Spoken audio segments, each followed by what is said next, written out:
السلام علیکم جی۔ ایک اور تنازع اور جھگڑا، بات کس پہ کہ ثم اتم الصیام الی اللیل، روزے کو رات تک پورا کرو۔ کچھ لنڈے کے مفتی یہ سمجھتے ہیں کہ انہوں نے اب آیت دیکھی ہے 2026 میں کہ روزے کو رات تک پورا کرو، اس سے پہلے 1400 سال میں کسی کو پتہ ہی نہیں چلا کہ رات کب شروع ہوتی ہے۔ قرآن کریم کی جب کوئی آیت پڑھتے ہو تو اس کی تفسیر کے تین ہی طریقے ہیں جو بہترین ہیں: تفسیر قرآن بالقرآن، تفسیر قرآن بالحدیث، اور تفسیر قرآن بالاقوال صحابہ۔ جو آپ اپنے پاس سے کرتے ہو نا، اس کی کوئی حیثیت نہیں۔ اگر قرآن کی تفسیر سمجھنی ہے نا تو یا پھر قرآن سے ہی ہوگی، قرآن کی آیت ہی قرآن کی تفسیر بیان کر رہی ہوگی، ایک آیت جو بیان کر رہی ہے اس کو کھول کے دوسری آیت بیان کر رہی ہوگی۔ دوسرا طریقہ قرآن کی تفسیر احادیث مبارکہ سے، نبی کریم صلی اللہ علیہ وسلم کے فرمان سے ہے۔ اور تیسرا طریقہ قرآن کی تفسیر کرنے کا اقوال صحابہ سے ہے، جنہوں نے قرآن کو اترتے دیکھا، جنہوں نے قرآن کو نبی کریم صلی اللہ علیہ وسلم سے ڈائریکٹ لیا، پڑھا، سیکھا۔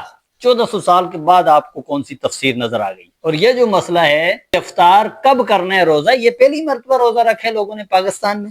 اس سے پہلے 1400 سالوں میں روزے نہیں رکھے لوگوں نے۔ نبی کریم صلی اللہ علیہ وسلم نے روزہ رکھا، افطار کیا، اور ایک رمضان نہیں کئی رمضان آئے، سارے صحابہ نے روزہ رکھا اور افطار کیا، تابعین نے روزے رکھے اور افطار کیے، ساری زندگی کے علماء، اولیاء، صلحاء، تابعین، تبع تابعین، امام، محدث، مفکر، سب نے روزے رکھے اور افطار کیے، اور یہ مسئلہ نہیں حل ہو سکا کہ روزہ افطار کب کرنے ہیں اور روزہ بند کب کرنا ہے۔ ثم اتم الصیام الی اللیل، رات تک روزے کو مکمل کرو۔ پہلی مثال سورہ حج آیت نمبر 61، یولج اللیل فی النہار ویولج النہار فی اللیل، اللہ تعالیٰ رات کو دن میں داخل کرتے ہیں اور دن کو رات میں داخل کرتے ہیں۔ دن ختم ہوتے ہی رات شروع ہو جاتی ہے اور رات ختم ہوتے ہی دن شروع ہو جاتا ہے، درمیان میں کوئی وقفہ فاصلہ تو ہے ہی نہیں کہ جس کے لیے آپ پریشان ہیں کہ جی رات کب شروع ہوئی ہے۔ مثال نمبر 2، تفسیر قرآن بالقرآن کی بہترین مثال سورہ اعراف آیت نمبر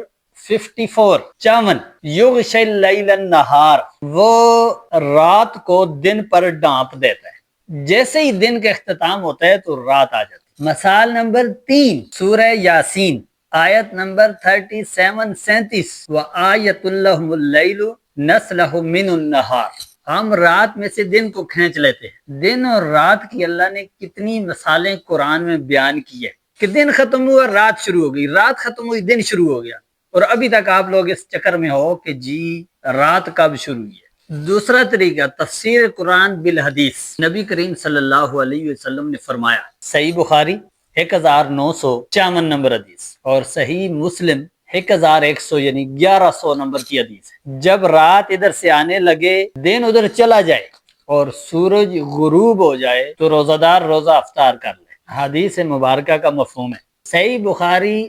1957 نمبر حدیث اور صحیح مسلم 1098 نمبر حدیث مبارکہ میں یہ ذکر ہوا ہے، مفہوم ہے حدیث کا کہ نبی کریم صلی اللہ علیہ وسلم نے فرمایا، لوگ ہمیشہ خیر پر رہیں گے جب تک افطاری میں جلدی کرتے رہیں۔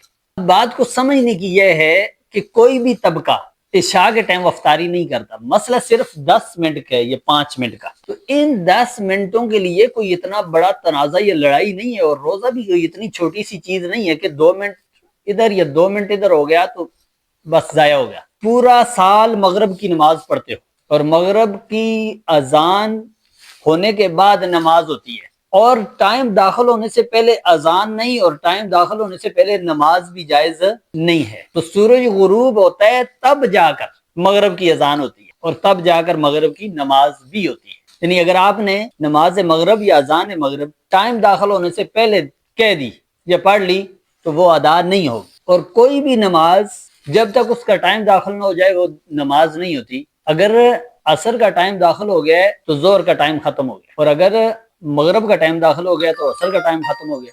تو ہر نماز کا ٹائم داخل ہونا پہلی نماز کے ٹائم کو ختم کر دیتا ہے۔ تو جب مغرب کا ٹائم داخل ہوتا ہے تو اذان ہوتی ہے، تو جب اذان ہو جاتی ہے تو مغرب کا ٹائم داخل ہو گیا، مغرب کی نماز جائز ہو گئی۔